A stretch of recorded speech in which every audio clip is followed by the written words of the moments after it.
நீங்கள் பார்த்து கொண்டிருப்பது உங்கள் ஜாஷ்வா டிவி. சகல ஜனங்களுக்கும் நற்செய்தி.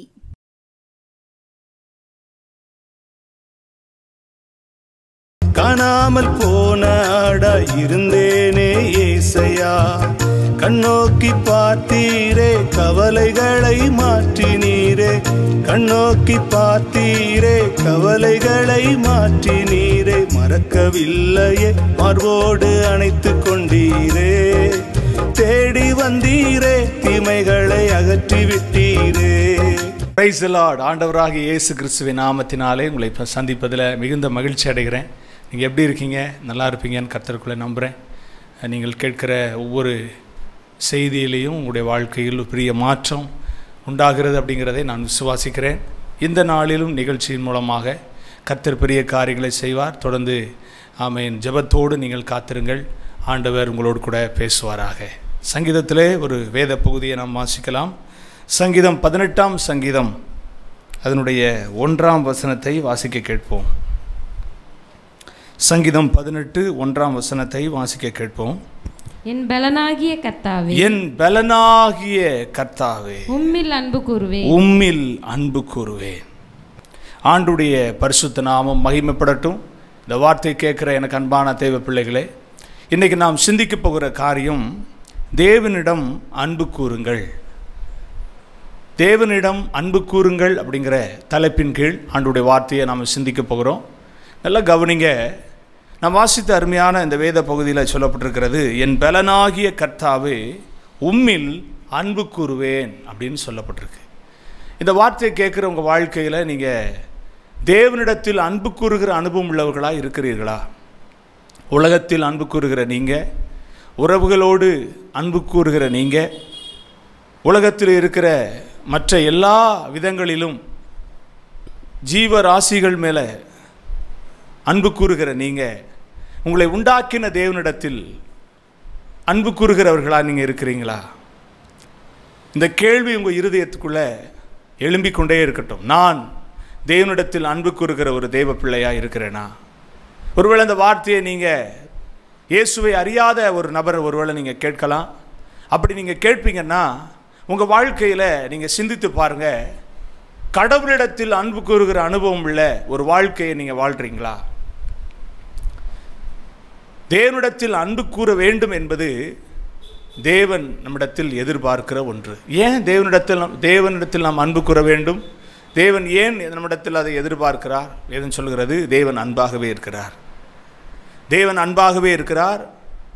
ஆகவே அவரிடத்தில் அன்பு கூற நாம் கடனாளிகளாக இருக்கிறோம்.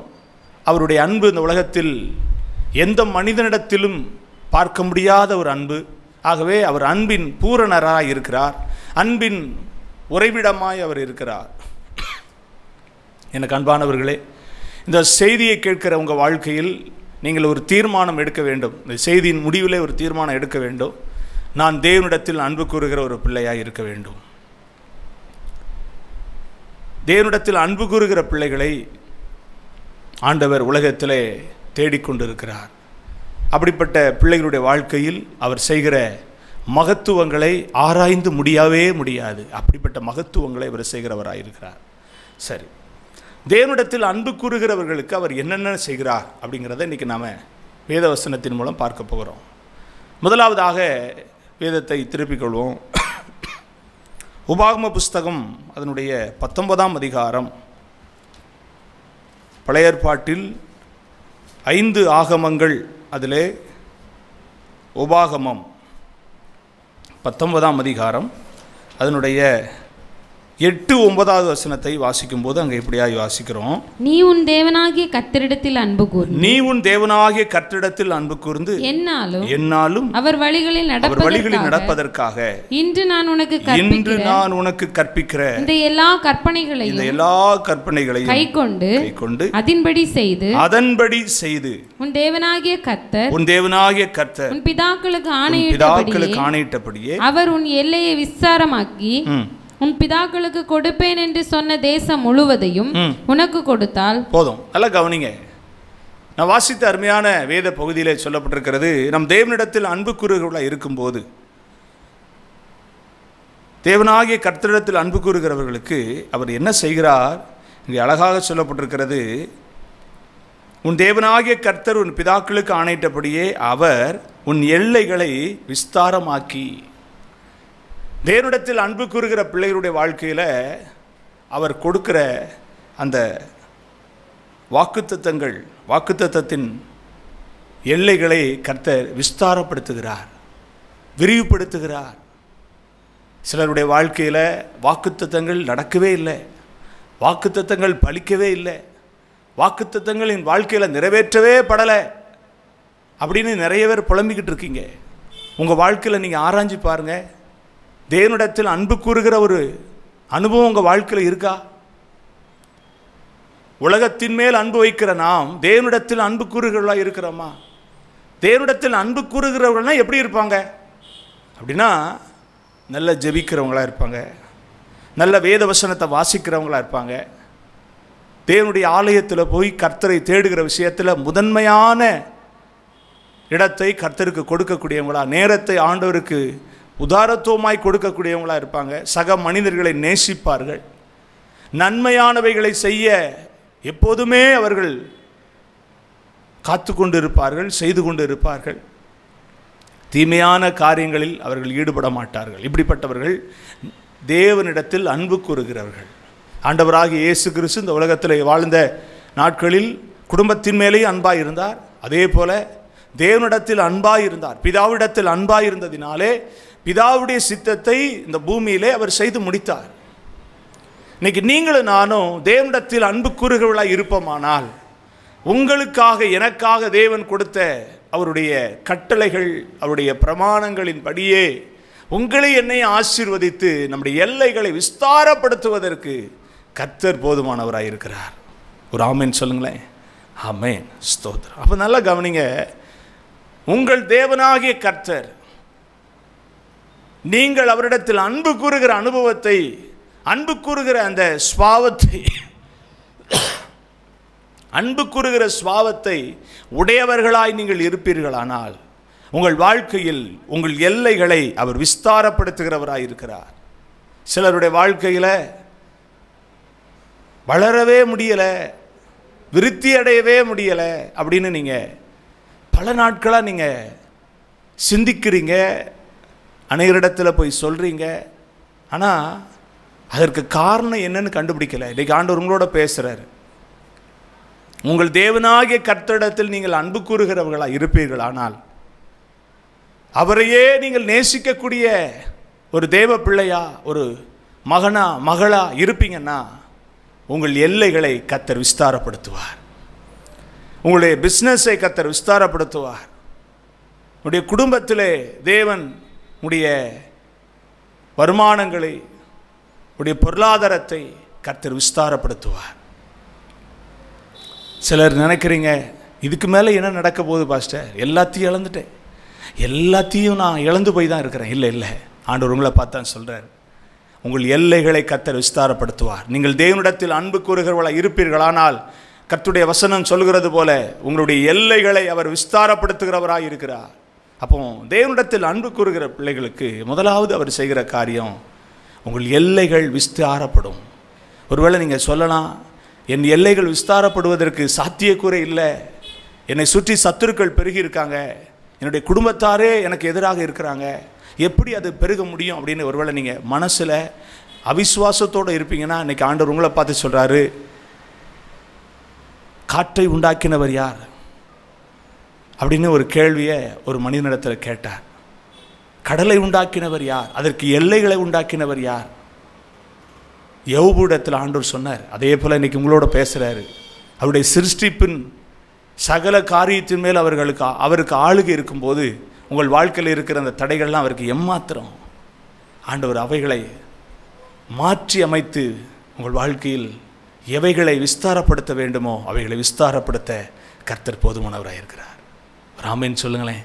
தேவனிடத்தில் அன்புக்குரியவர்களாக இருப்பீங்கன்னா அவங்க எல்லைகள் விஸ்தாரப்படும்.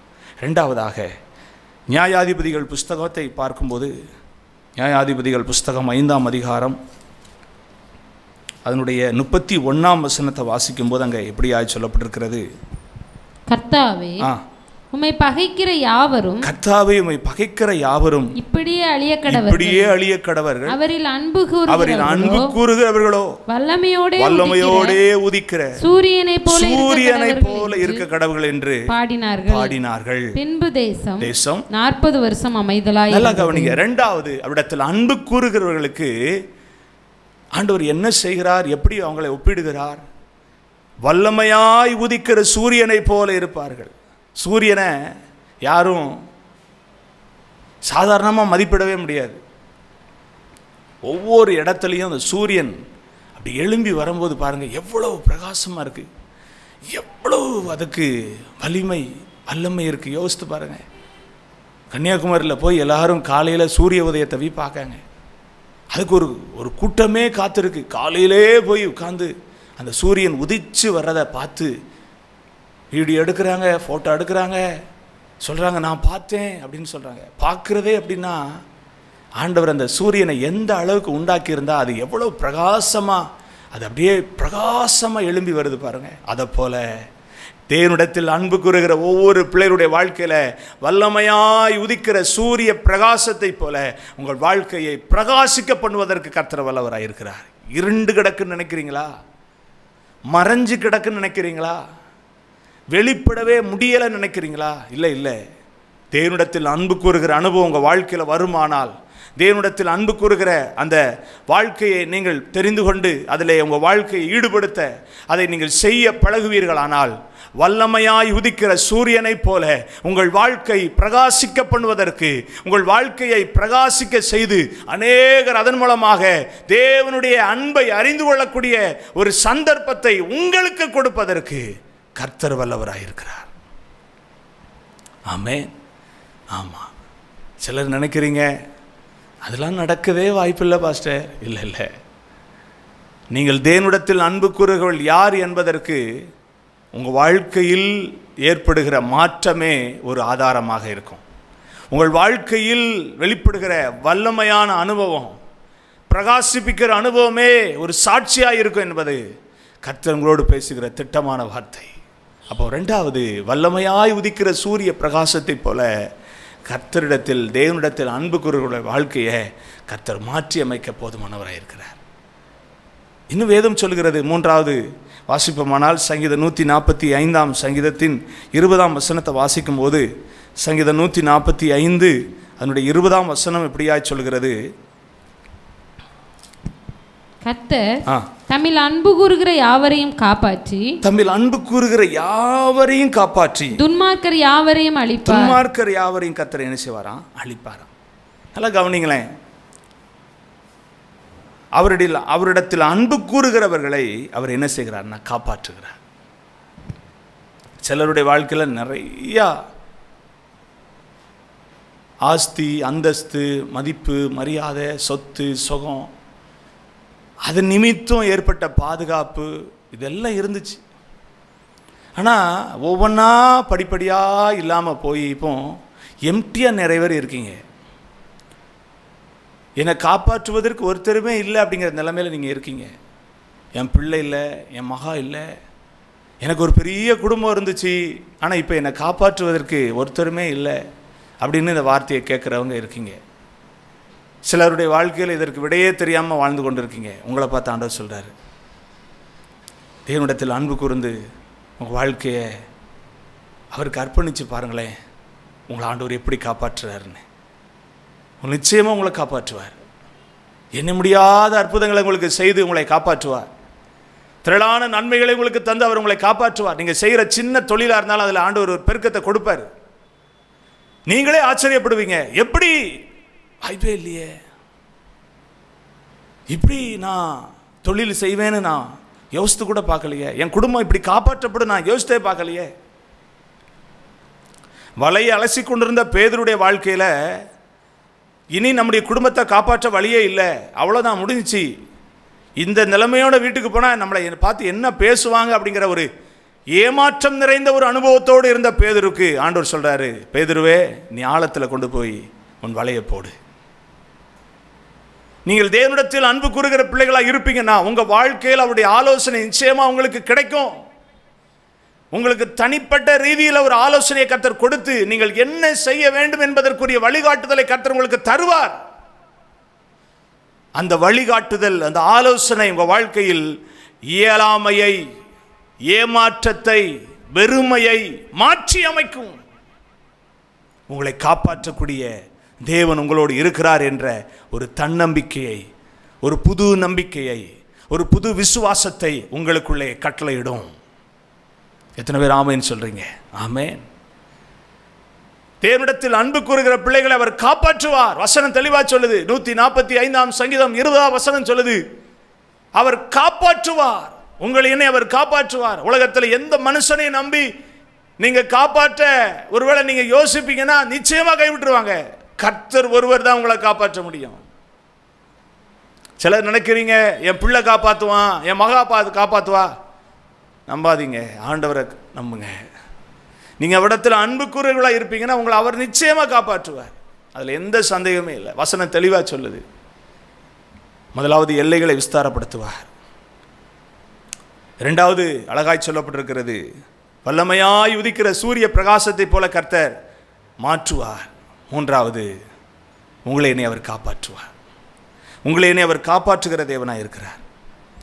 நான்காவதாக ரோமர் புஸ்தகம் 8 அதிகாரம் 28 வசனத்தில் வாசிக்கும்போது, அன்றியும் அவருடைய தீர்மானத்தின்படி அழைக்கப்பட்டவர்களுக்கு, அன்பு கூறுகிறவர்களுக்கு சகலமும் நன்மைக்கு ஏதுவாய் நடக்கிறது அப்படின்னு நாம் வாசிக்கிறோம். ரோமர் 8 அதிகாரம் 28 வசனத்திலே வாசிக்கிறோம். அன்றியும் அவருடைய தீர்மானத்தின்படி அழைக்கப்பட்டவர்களாய் தேவனிடத்தில் அன்பு கூறுகிறவர்களுக்கு சகலமும் நன்மைக்கு ஏதுவாக நடக்கிறது என்று அறிந்திருக்கிறோம். நான்காவதாக வேதம் சொல்லுகிற ஆசீர்வாதம், தேவனிடத்தில் அன்பு கூறுகிறவர்களுக்கு சகலவற்றையும் ஆண்டவர் எப்படி மாற்றி தருவார்னா நன்மைக்கு ஏதுவாய் மாற்றி தருவார். சிலவங்க சொல்றீங்க, நான் தேவனிடத்தில் அன்பு கூறுகிற பிள்ளையா தான் இருக்கேன் பாஸ்டர், ஆனால் நடக்கிறதெல்லாம் வேறு மாதிரி தெரியுதே, வேறு மாதிரி இருக்க. யோசேப்பு நினச்சிருந்தா நான் ஆண்டவரை நேசிக்கிறேன், ஆனால் எனக்கு சொப்பனம் ஒரு மாதிரி கிடச்சிச்சு, ஆனால் நடக்கிறது வேறு மாதிரி நடக்குதே.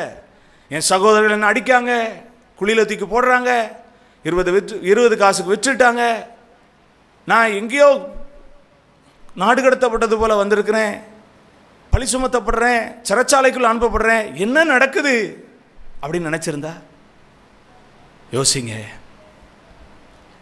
யோசேப்பு வாழ்க்கையில் நன்மைக்கு ஏதுவாய் நடந்தது என்பதை விசுவாசிப்பீர்களானால், இன்னைக்கு ஆண்டவர் உங்களோட திட்டமாக பேசுகிறாரு. கர்த்தரிடத்தில் அன்பு கூறுகிற, தேவனிடத்தில் அன்பு கூறுகிற பிள்ளைகளுக்கு சகலவற்றையும் நன்மையாய் நடக்க பண்ணுவதற்கு உங்கள் ஜீவனுள்ள தேவன் அவர் உங்கள் பக்கத்தில் இருந்து சகலவற்றையும் ஒழுங்கு செய்வதற்கு வல்லவராயிருக்கிறார்.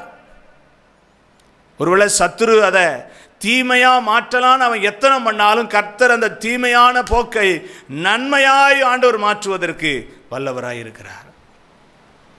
ஆகவே எனக்கு அன்பானவர்களே, தேவனிடத்தில் அன்பு கூறுகிறவர்களுக்கு எல்லைகள் விஸ்தாரப்படும். தேவனிடத்தில் அன்பு கூறுகிறவர்களுக்கு ஸ்தோத்திரம். அழகாய் வேதத்தில் சொல்லப்பட்டிருக்கிறது, சூரியனை போல பிரகாசிப்பார்கள். தேவனிடத்தில் அன்பு கூறுகிறவர்களை கர்த்தர் காப்பாற்றுவார். தேவனிடத்தில் அன்பு கூறுகிறவர்களை சகலமும் நன்மைக்கு எதுவாய் உங்கள் வாழ்க்கையில் நடக்க பண்ணுவதற்கு கர்த்தர் வல்லவராயிருக்கிறார். தீமையை அப்புறப்படுத்துவார், நன்மையை உங்கள் வாழ்க்கையில் டிக்ளேர் செய்ய வல்லவராயிருக்கிறார். ஆமாம், நன்மை ரிஜெக்ட் பண்ணப்படும் போது உங்கள் வாழ்க்கையில் நன்மை டிக்ளேர் செய்யப்படும். ஆமாம், கவலைப்படாதீங்க. கண்களை மூடி ஆண்டவருடைய சமூகத்தில் ஜெபிக்க போகிறீங்க. ஆண்டவரே, நான் உங்களிடத்தில் அன்பு கூறுகிற பிள்ளையாக இருப்பேன், எனக்கு நீங்கள் வேணும் ஆண்டவரேன்னு சொல்லி ஒரு விஷயம் கண்ணை மூடி ஜெபம் பண்ணுவீங்களா? நேசிக்கிற நல்ல ஆண்டவரே, இயேசுவின் நாமத்தினால் உடைய சமூகத்தில் வருகிறேன். இந்த செய்தியை கேட்டு தங்களை அர்ப்பணிக்கிறவருடைய பிள்ளைகள் ஒவ்வொருவருக்காக ஜெபிக்கிறேன்.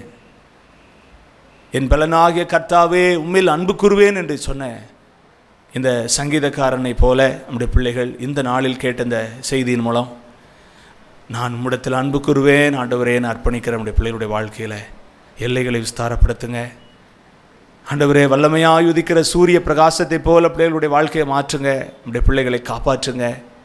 சகலமும் நன்மைக்கு ஏதுவாக என்னுடைய பிள்ளைகளுக்கு நடக்க பண்ணுங்க.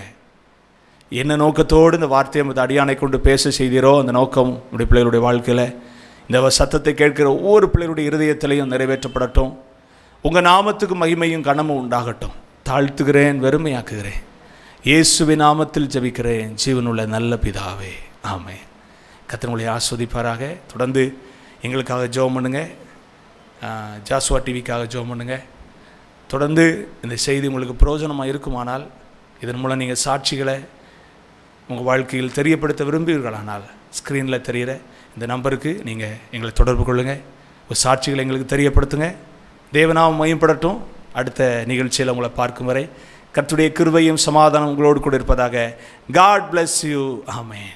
காணாமல் போன ஆடா இருந்தேனே ஏசையா, கண்ணோக்கி பார்த்தீரே கவலைகளை மாற்றினீரே, கண்ணோக்கி பார்த்தீரே கவலைகளை மாற்றினீரே, மறக்கவில்லையே மார்போடு அணைத்து கொண்டீரே, தேடி வந்தீரே தீமைகளை அகற்றி விட்டீரே.